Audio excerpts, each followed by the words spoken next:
Hello guys, welcome to Aditya blogs. आज के topic में हम पढ़ने जा रहे हैं some basic concept of chemistry. इस टॉपिक में हम कवर करेंगे बेसिक कॉन्सेप्ट ऑफ केमिस्ट्री, जिसमें हम कवर करेंगे मोल कॉन्सेप्ट। मोल कॉन्सेप्ट में बेसिक केमिस्ट्री कवर करेंगे। मैटर क्या होता है, एटम क्या होता है, मॉलिक्यूल्स का क्या होता है, ठीक ना। स्टैगोमेट्रिक क्या होता है, स्टैगोमेट्रिक क्या होता है, मोल्स एंड इट्स कैलकुलेशन, और ideal gas, non ideal gas, ये सब कवर करेंगे इस टॉपिक में। लेकिन अब ये छोटा सा पार्ट चल रहा है और लॉन्ग पार्ट आएगा बाद में।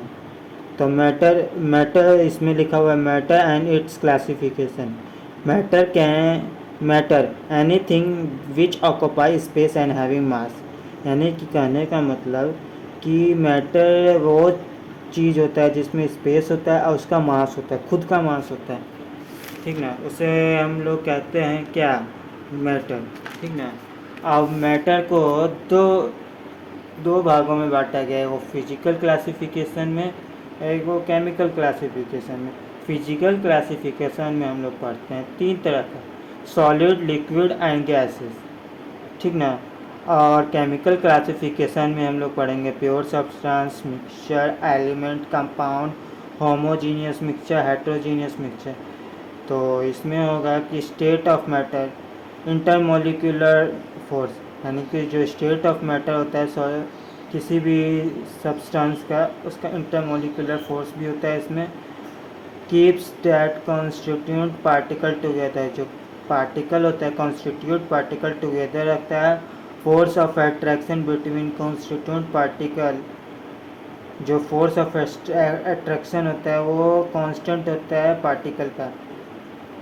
कभी भी अगर दो पार्टिकल के बीच का कांस्टेंट फोर्स निकालते हैं तो वो कांस्टेंट होता है।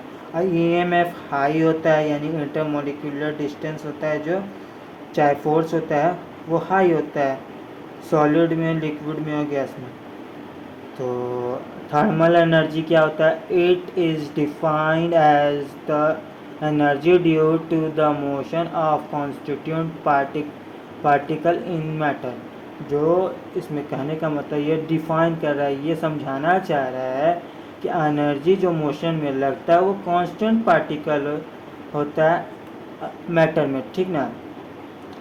Keeps the constant particle applied, ये बोलने का मतलब है कि कांस्टेंट पार्टिकल को अप्लाइड करने में भी ज़रूरत होता है। Thermal energy order solid, liquid and gas. जो थर्मल एनर्जी होता है ऑर्डर में, तो सॉलिड का ज़्यादा होता है, लिक्विड का कम होता है, इसका कम होता है, ठीक ना। तो यह सॉलिड कहना क्या चाह रहा है?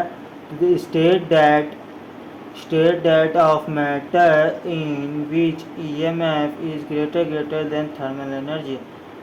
जो बोलने का मतलब है कि जो मैटर है वो ईएमएफ यानी कि इंटरमोलिकुलर फोर्स से ज़्यादा है थर्मल एनर्जी में। और गैस में क्या होता है कि ईएमएफ जो होता है वो ज़्यादा होता है थर्मल एनर्जी से। अब इसमें क्वेश्चन है कि मैटर क्या होता है, तो बताओ मैटर, इसको कमेंट में बताओ मैटर होता क्या, ठीक ना।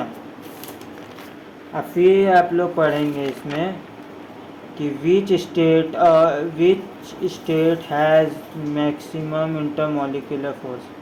आप बताओ कि इसमें कि मैक्सिमम इंटरमोलिकुलर फोर्स सॉलिड में ज़्यादा होता है कि लिक्विड में ज़्यादा होता है कि गैस में ज़्यादा होता है, इसको कमेंट में बताओ। इन gas state of molecule can move in random in all direction, in same direction, in different direction. आप कमेंट बताओ कि क्या होगा। तो फिर एक और क्वेश्चन होता है कि the gas are higher compressible because. अब इसको कमेंट में बताना, ठीक ना। कमेंट में ज़रूर बताना, गलत मत करना, ठीक ना। तो फिर अब हम लोग पढ़ेंगे atom. An atom is the smallest particle of an element that resists its chemical property and can take part in the chemical reaction. बोलने का मतलब है कि एटम होता है वो सबसे छोटा पार्टिकल होता है एलिमेंट का, ठीक ना। वो ये एक तरह का केमिकल रिएक्शन में भाग लेने का प्रॉपर्टी भी होता है, जैसे कि एच फॉर हाइड्रोजन, ठीक। अब जो हाइड्रोजन है वो एक तरह का छोटा एलिमेंट है जिसमें न्यूट्रॉन, प्रोटॉन, इलेक्ट्रॉन सब होता है, ठीक ना। यही मेरे कहने का मतलब है, ठीक। अब मॉलिक्यूल्स क्या होता है? A molecules is the smallest particle of an element और a compound that is capable of an independent exchange.